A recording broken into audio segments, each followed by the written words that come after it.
Welcome to the preview and prediction video for UFC 214. This will take place in Anaheim on the 29th of July. This is hopefully finally going to be the return of John Bones Jones to take on Daniel Cormier in their second match. This has been around a long time. You know, the rematch has been talked about, has been planned, and has fallen through so many times, you don't really believe it's going to happen. So maybe on the 29th of July, half an hour before they walk out to the cage, I'll get excited about it. But for now, the only thing I'm getting excited about is Boss Logic's poster. This is possibly the most beautiful UFC poster or MMA poster I've ever seen. This really tells the story of Daniel Cormier's career, his reign, you know, and I think it says so much. I don't know why the UFC don't hire Boss Logic. He makes much better posters than they do. He's probably the best graphic artist out there doing these things. But anyway, let's get to the fights. So, first up, Super Sage Northcutt returns against Claudio Puelles. Sage is 8-2, both losses are via submission. Everybody knows that that's his big weakness. Puelles has 4 submission victories. I expect that Sage has improved his ground game. He spent a lot of time with Tyron Woodley. So I think the least we can expect is that his defensive wrestling is better, and he's learned enough to keep it standing. I certainly hope so, because if not, they're going to really have to bounce Sage out of the UFC, you know. But I think he does enough. I think Sage probably wins this one via TKO. And we'll see. I think it's an interesting one. They haven't offered him, you know, a striker, a soft fight. They've offered him a guy who can submit people. So I think it's a good, interesting fight to kick off the, won't be kicking off the pay-per-view event, but it'll be kicking off the card. Next up, Dmitry Smoliakov against Adam Wieczorek. Smoliakov is 8-2, Wieczorek 8-1. Wieczorek is huge. He's 6'5", and he's only lost to Marcin Tybura early on in his career as well. Now, Smoliakov is 0-2 in the UFC. He lost one via TKO and one via submission, and he's never been to a decision. I think Wieczorek wins this. Let's pick a move. He's going to win this via submission, via armbar. Why not? Yeah. There you go. Hopefully that'll happen. Next up, we have Curran, who's lost 4 and won 1 of her UFC matches. She's 4-4 altogether. She's going up against Alexandra Albu, who's 2-0.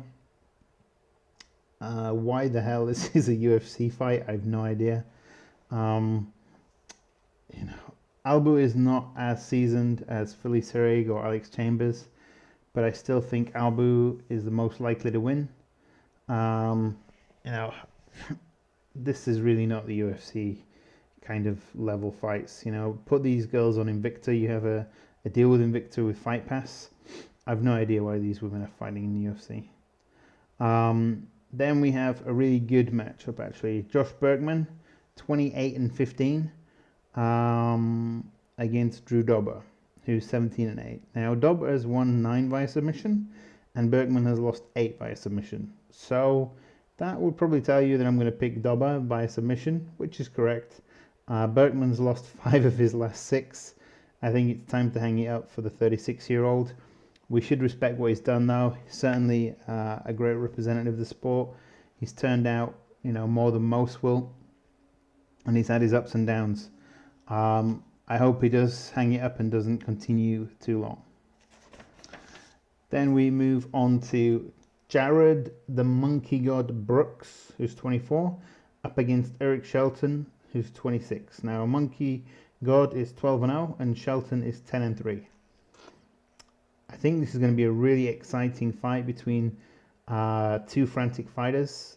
I think these guys are going to be around in the UFC for a long time to come. Do either of them have what it takes to hold the title, I don't know. I certainly think they're going to be around in the top 10 for a long time. So I think we're going to see the first in a series of fights between these guys.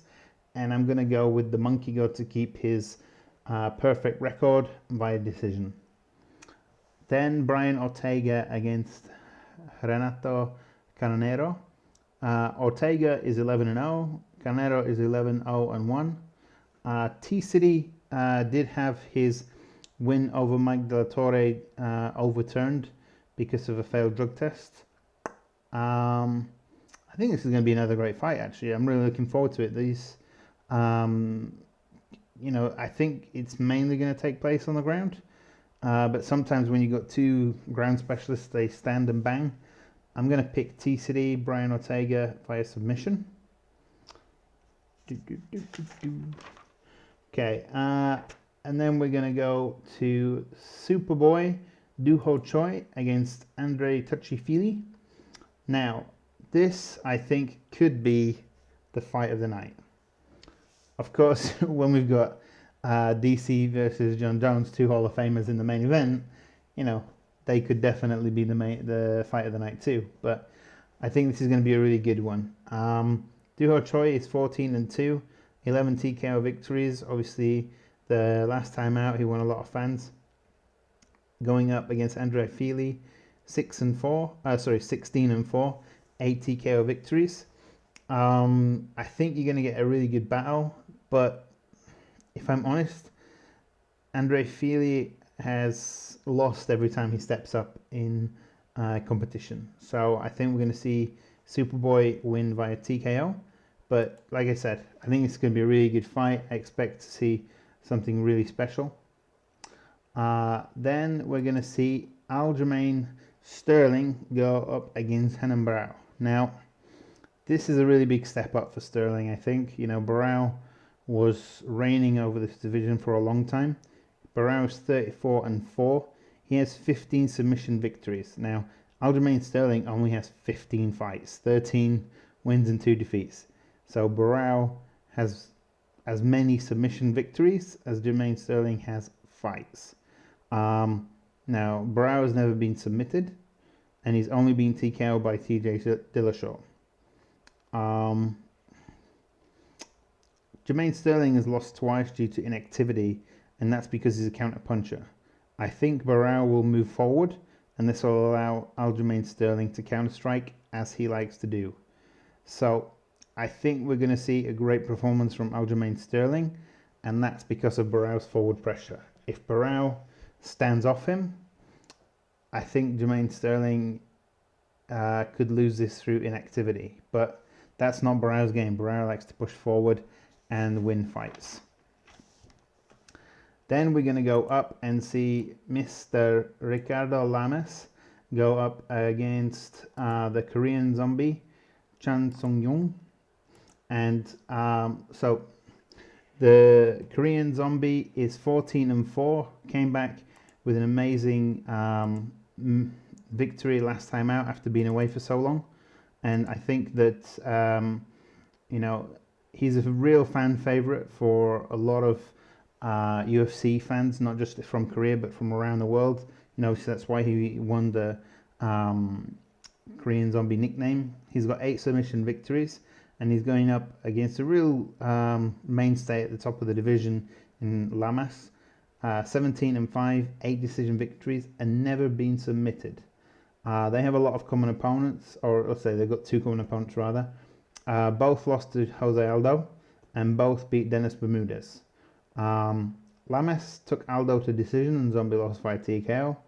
Against Bermudez, Zombie KO'd him, and Lamas submitted him. I think that over 3 rounds, this is Lamas's fight. If it went 5 rounds, I'd probably switch that to Zombie, but I think Lamas wins this fight decision. Going to be a great fight though, you know, I mean, when we talk about fight of the night contenders, this will be in there. But then we move on to the main event of the evening. Jon Bones Jones, probably the greatest MMA fighter that has ever been. He certainly has the best resume. And he goes up against Daniel Cormier, who, barring Cain Velasquez being his training partner and good friend, could very easily have been the heavyweight champion in the UFC. What can you say about these two? These two have, or let's say for Cormier, these two have a great rivalry. I'm not sure that for Jones, he really sees Cormier as a rival. He beat him 4-1, I think, last time out. He managed to take DC down. Yeah, he kind of broke DC in that fight. And last time out against Anthony Johnson, DC looked out of shape. But I think this fight, this is his legacy fight. I think he's going to be in the best shape of his career. This is probably his final fight. I don't know if he beats John Jones, he fights again, but I think if he loses, he's done and he'll just go to do the announcing on Fox Sports. That might be the best solution for him because, in my opinion, DC is a very, very likable, knowledgeable guy, but when John Jones is around him, he turns into an idiot.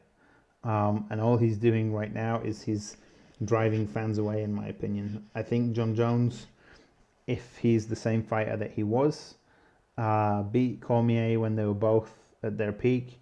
And now I think Jones can come back and he's still young enough to keep going for a few years. I think Cormier has a maximum of 3 fights left in him. I think if Cormier beats Jones, he might retire. He might say, that's it, I beat you and I retire. They may even go for a third, but I can't really see Cormier going too much longer. Having seen Gustafsson's performance, I don't think he wants any part of Gustafsson. He may give Jimmy Manoa a shot if he beats Jones, but I'm not sure. I think Manoa might have to face Volkan Ozdemir, and I don't think Manoa would win that fight. So I think if Jones comes back and he's 80% the fighter that he was before, he beats DC. If he comes back and he's as good or better than he was before, he retires DC. I think John Jones has proven time and again that he is the best fighter to ever step inside the octagon. If you want to look at the resume and compare it with other people's resumes, I don't think it's a question. I don't think it's even comes close. There are a lot of people who've achieved a lot, but in terms of people that they've beaten in the time scale that they've beaten them in, I think Jones's is the best record so far. Now Jones is really coming into, or this has to be, the second half of Jones's career. His career is kind of not bookended, but let's say interrupted, and he has to go on and have a strong second half of the career. Otherwise, people are just going to not want to give him the credit that he earned. I'm looking forward to it. I think it's going to be a great fight. I really hope it happens. It's fallen out so many times. I remember the Tony Ferguson Khabib fight. I was so excited for that, and then when that fell out, I was absolutely gutted. But probably the most heartbreaking fight that ever fell out for me was DC Jones. Like that fight on UFC 200. I know that might not have sold as many as Ronda Rousey or Conor McGregor, but for real fans of the sport, that is the one you wanted to see. If I never saw Conor McGregor fight, if I never saw a Ronda Rousey fight again, I'd be happy. If I never saw John Jones fight again, I don't know that I would. I think there's answers that haven't, been told yet, that haven't been written. Can John Jones go up to heavyweight and dominate? Can he, regain his light heavyweight title? Can he go on a run and surpass DJ's record? There's so many questions, and I think John Jones can go on for as long as he wants to. I think he's definitely got another 5 years, probably 7 years in the tank. If he stepped up to heavyweight, who knows? I think this guy is supremely talented. We'll just wait to see what kind of shape he's in. Like, subscribe, share, comment. You know, this is the prediction for 214. I hope all the fights stay on the card. Definitely the main event.